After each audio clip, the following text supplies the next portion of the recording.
خب دوستان عزیز، در این قسمت ما قصد داریم همچنان مبحث ORM الکوئنت و کار با مدل ها رو ادامه بدیم و میخوایم بریم سراغ اکسسورها که فکر میکنم یک مبحث بسیار کاربردی و همچنین جذابه که حالا خودتون تو این ویدیو میبینید و اینکه به نظرم سعی کنید این ویدیو رو حتما تا آخر تماشا کنید، چون جلوتر که میریم مباحث جذابتر میشه. یه جورایی میشه گفت قراره تو این ویدیو درگیر یکم مباحث کلین کد و اینجور چیزا هم بشیم و اما بریم ببینیم داستان اکسسورها توی مدل ها دقیقا چیه. خب ما تا به اینجای کار یه آشنایی اولیه و نسبتا خوبی با ساختار مدل ها پیدا کردیم و دیدیم که خب برای آبجکت های مدل هامون یه سری اتریبیوت داریم. این اتریبیوت ها برمیگردن به ساختار تیبلمون و کالمن هایی که در واقع براش تعریف کردیم، ولی خب موضوعی که هست اینه که خیلی اوقات ما نیاز پیدا میکنیم علاوه بر اون اتریبیوت هایی که مرتبطن با کالمن های اون تیبلمون یه سری اتریبیوت های اضافه تر داشته باشیم که حالا مقداری که ولیویی که ریترن میکنن رو هم خودمون مشخص کنیم. بذارید براتون یه مثال بزنم تا این داستان خیلی بهتر براتون جا بیفته. میام توی در واقع ویوی ایندکس مربوط به پروداکت و خب شما اینجا مشاهده میکنید که توی لایه ویو یه سری جاها ما مثلا یه سری ساختارهای شرطی داریم. به عنوان مثال اینجا مثلا من اومدم چک کردم ایز اکتیو اگه ترو بود یه استرینگی رو ریترن کنه، اگه فالس بود یه استرینگ دیگه رو ریترن کنه. منتها موضوعی که هست اینه که خیلی بهتره تا جایی که امکانش هست تا حد ممکن ما توی لایه ویو درگیر لاجیک و منطق نشیم و مثلا این ساختار کنترلی رو بتونیم به حداقل برسونیم. توی ویو در واقع همه چی باید مشخص باشه. ما میخوایم یک مقداری رو نمایش بدیم، اون مقدار باید مشخص باشه و ما بیایم نمایشش بدیم دیگه. پس اگر میتونم اینجور کارها رو جای دیگه هندل کنم بهتره که این کار رو انجام بدم و در واقع هرچی ویومون کمتر درگیر لاجیک باشه بهتر، اصولی‌تر و تمیزتر میشه کدمون. خب به عنوان مثال برای همین ایز اکتیوی که ما اینجا درگیرش هستیم میتونیم چیکار کنیم؟ میتونیم بگیم یک اتریبیوت مثلا ایز اکتیو لیبل ایز اکتیو برای پروداکت داشته باشیم که حالا اونجایی که میایم مقداری که این باید ریترن کنه رو مشخص میکنیم، اونجا بیایم این مثلا ساختار شرطی رو قرار بدیم و چک کنیم مثلا ایز اکتیو اگه ترو بود چی بشه، اگه فالس بود چه اتفاقی بیفته. و اینجا فقط من میام چیکار میکنم؟ میگم پروداکت ایز اکتیو لیبل، تمام شد و رفت دیگه. این ساختارها رو ما لازم نداریم. یه مقدار مشخصی میایم میگیم که نمایش بده و اما بریم ببینیم چطور میتونیم این کار رو انجام بدیم. اینجایی که متدهای اکسسور توی مدل ها به کمکمون میاد. خب ما گفتیم که در واقع اتریبیوتمون قراره باشه مثلا ایز اکتیو لیبل، اسمش این باشه و اینجا ما در واقع اکسسور هایی که گفتم یه سری فانکشنن که ما باید این فانکشن ها رو تعریف کنیم، یه سری متدن. دقت داشته باشید هر زمان که میخواید این متدها رو حالا تعریف کنید ساختارش دقیقاً مثل همین ساختاری باشه که الان من اینجا بهتون میگم. نامگذاریش دقیقاً به همین شکل باشه. یه چیز معنی داره توی لاراول، یه ساختار مشخصیه. شروعش با get باشه، پایانش هم با اتریبیوت با A بزرگ. خب احتمالاً یا آشنایی به هر حال با اصول نامگذاری متدها توی کلاس ها داشته باشید و اما بین این get و اتریبیوت اسم اون اتریبیوتتون میاد که مثلا اینجا ایز اکتیو لیبل. منتها ما ایز اکتیو لیبل رو اینجا اینجوری نمی‌نویسیم، مثلا آندرلاین نمیذاریم. اینجا من اینجوری می‌نویسم ایز آیش با در واقع ایز با آی بزرگ، اکتیو با ای بزرگ، لیبل با ال بزرگ شروع میشه و یه همچین ساختاری.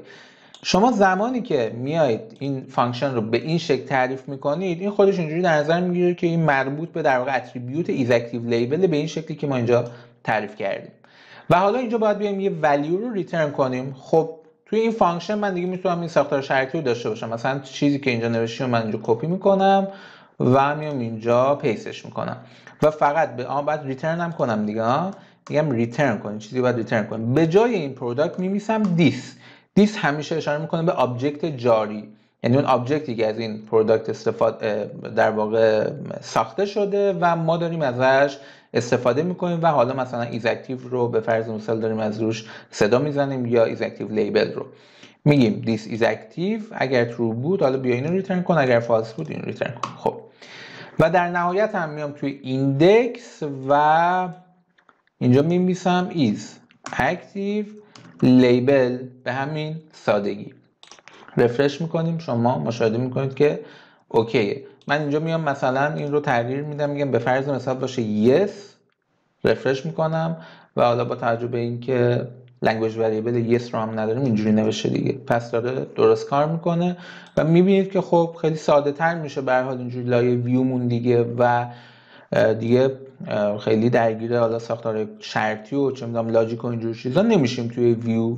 خب حالا باز ما میخوایم یه لول پیشروی بیشتر داشته باشیم، باز یکم کدمون رو تمیزتر کنیم و از دوباره نویسی جلوگیری کنیم. این فیلد ایز اکتیوی که ما داریم احتمالاً لازم باشه که به خیلی از تیبل های ما اضافه بشه که در نتیجه خب براشون یه سری مدل هم داریم دیگه و احتمالاً لازم باشه این فانکشن isActiveLabel attribute رو ما برای اونها هم داشته باشیم که خب بتونیم به هر حال این لیبل رو به این لیبلشون مثلا به این شکل دسترسی داشته باشیم. یه راه چیه؟ اینه که خب من بیام در واقع برای کلاس های مدلم برای هر کدوم خب این فانکشن رو قرار بدم، کپی پیست کنم و خب دوباره نویسی میشه و ما میگیم که خب وقتی که میتونیم یه بار یه کدی رو بنویسیم چرا چند بار بنویسیم؟ یه بار بنویسیم جای مختلف استفاده کنیم دیگه. اینجایی که ما میایم یه تریتی تعریف میکنیم و یوزش میکنیم توی مدلمون و این فانکشن رو میبریم تو اون تریت. خب بریم این کار رو انجام بدیم. میایم توی اپ و من اینجا توی همین اپ یک دایرکتوری میسازم، اسمش رو میذارم تریت هامون رو بیاریم اینجا تعریف کنیم و میذارم روی نیو PHP کلاس، اینجا PHP فایل زدم PHP کلاس. خب اینجا تمپلیتش رو میذاریم روی تریت و اسم این تریت رو میذاریم چی؟ activeable و اوکی رو میزنیم. خب این از این و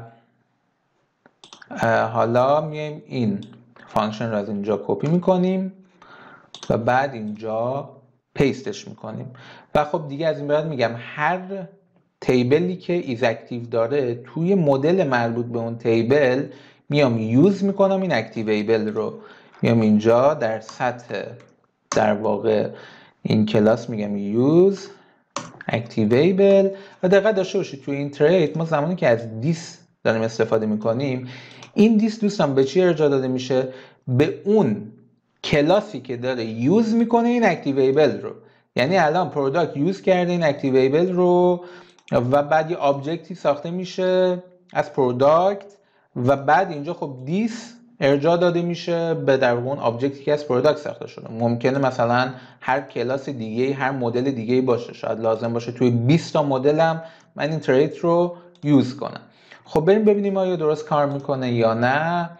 رفرش میکنیم و شما مشاهده میکنید که کاملا اوکیه و داره به درستی کار میکنه.